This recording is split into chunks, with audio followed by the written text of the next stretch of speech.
मी ते सरकारला डोनेशन दिलं नाही. मी ज्या लोकांना गरज आहे त्यासाठी आणि जो अनाठायी खर्च होतो, म्हणजे लग्नावरती जो खर्च होतो, तिथे आपण कोणाला हे करतो, इन्व्हाइट करतो, की जे ऑलरेडी तुमच्या ओळखीचे आहेत, तुमच्या ह्याच्यामध्ये आहेत, उठण्या बसण्यातले आहेत आणि असे लोक येतात, तिथे आशीर्वाद देतात, म्हणजे ते एक 5-10 सेकंडसुद्धा तिथे नसतात आणि चालले जातात. मला असं वाटतं की हा अनाठायी खर्च आहे.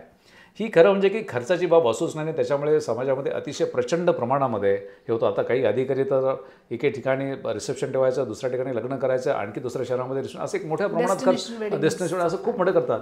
हा खर्च जो होतो तो अनाठायी खर्च या कॅटेगरीमध्ये राहतो आणि हे मी केवळ लग्नाच्या बाबतीमध्येच केलं नाही. मी अनेक खरं म्हणजे कुठे बोलत नाही, पण मी शासनामध्ये आल्यानंतर काही माझे प्रिन्सिपल्स ठरवले होते की यामध्ये मी शासनाचा एकही मेडिकलचा रुपया घेणार नाही.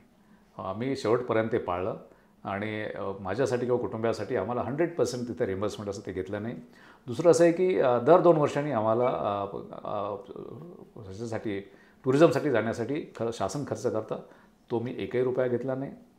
ते शेवटपर्यंत पाळलं आणि आणखी एक केलं की शासनाचे जे काही तास आहेत कामाचे, त्यामध्ये स्वतःच्यासाठी हे करायचं नाही. काही लोक लंचला जातात आणि लंचवरून मग वामकुक्षी घेऊन परत येतात, सिनियर लोक त्यांना, कारण खूप काम केलेलं असतं.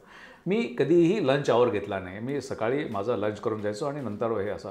त्यामुळे काही गोष्टी तुम्ही तुमच्या पाळल्याशिवाय तुम्ही हे करत नाही. म्हणजे तुमच्या वैयक्तिक आयुष्यात जर तुम्ही काहीतरी करत राहिले तर तुम्ही प्रशासकीय व्यवस्थासुद्धा चालू शकत नाही मग.